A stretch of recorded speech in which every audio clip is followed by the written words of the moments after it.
Thank you so much for having me here today. I'm going to highlight some choice points, areas of how we think about and conceptualize our research.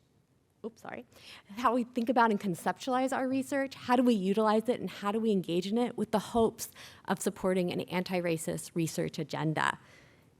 And this talk came from, and is inspired by this introduction, from a special issue that I had the honor of co-editing with Dr. Ani Rogers at Northwestern, as well as Dr. Joanna Williams at Rutgers University. And here we really want to reflect within our field, which is developmental psychology, an opportunity to present and engage in methods that promote anti-racist scholarship.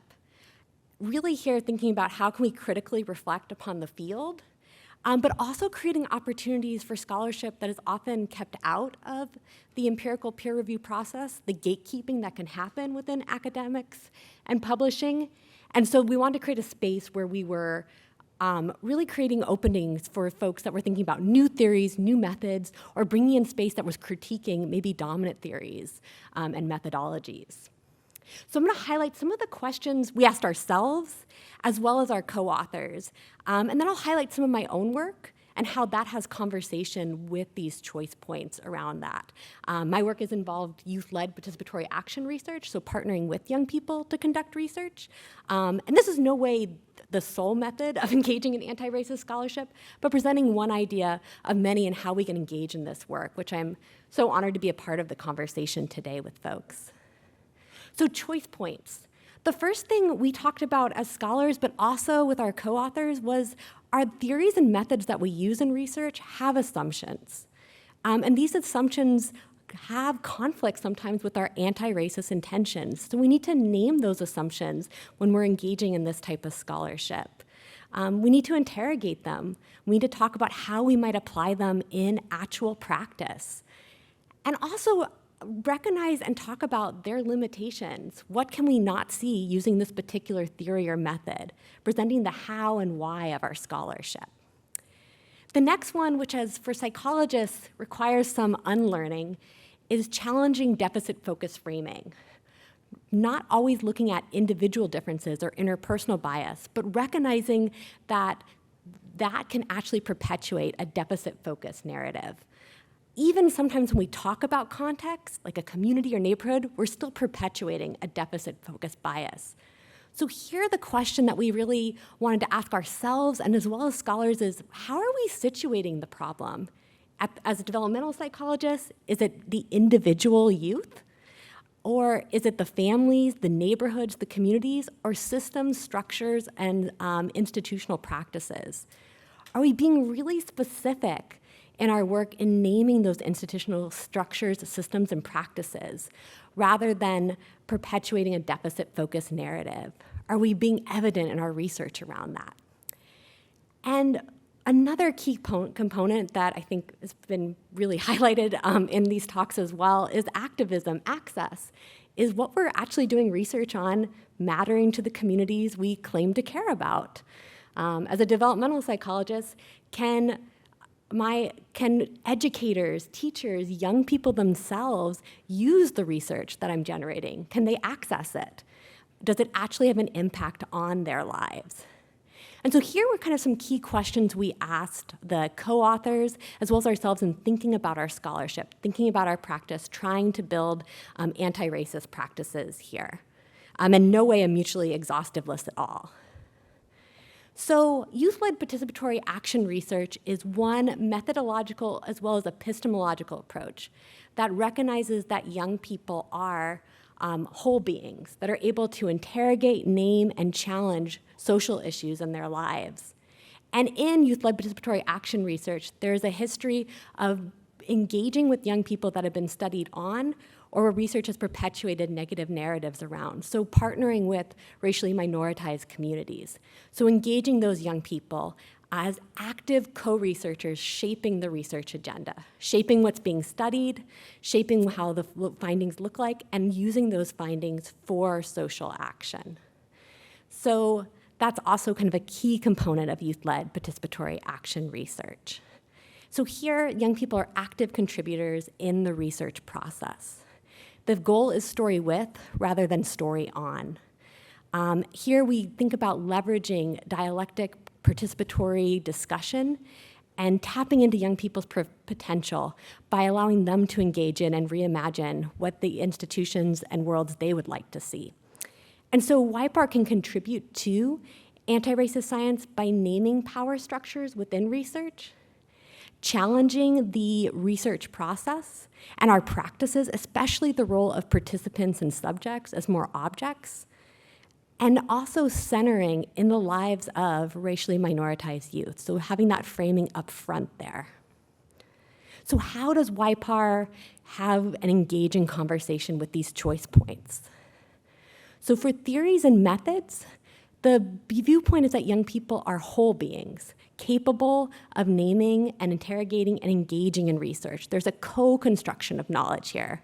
They're not passive agents that we can do research on for our purposes. So the goal here is that there is an opportunity for dialogue and co-construction of knowledge. And this disrupts, if we think about research, that hierarchy in the researcher doing research on participants. It also, in the field of adolescent development, challenges some of the theories and methods that were the foundation of the field here. In regards to framing, young people bring their whole selves to the research process. So here they're bringing their experiences, their voices, as well as their creativity, and especially partnering with young people that have had research on them or narratives around their communities that have been continuing to perpetuate deficit-focused narratives. They are explicit in naming institutional racism and the manifestations of this racism in systemic structures rather than perpetuating individual level differences, because it directly applies to their lives. In regards to access, youth-led participatory action research provides the opportunity for young people to use research to inform social change processes. So research is used as an advocacy tool, a point for action, in which they can utilize that research to push for social change. But it also puts responsibility onto the researcher to be an ally and a support, to leverage their institutional affiliations, recognizing their responsibility in supporting young people in engaging in this type of work. So I wanted to note, though, that I think in all scholarship, and a key point that's, I think, coming up in these talks today is that it's really important to still engage in opportunity for critical self-reflexivity of our work, recognizing that even with our best intentions, we are still doing harm. And just doing community-based work doesn't absolve one of that harm or causing institutional problems or perpetuating systems of oppression. So creating opportunities in dialogue with others, in conversation with the community and youth themselves, and reflecting on our own positionality, thinking about when we engage in this work, am I creating space for authentic shared power? Do I know what that looks like? What would that look like if there is shared power in this space? How would that look different than how I've traditionally done research? Am I open to multiple forms of knowing, and might that knowing look different than how I've traditionally been trained in research? Am I committed to expanding my awareness of racism that is based in the lives and experiences of young people?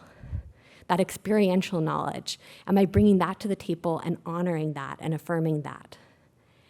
And a key point, which I think creates definitely a push for activism and ways to think about how we can continue to leverage this work.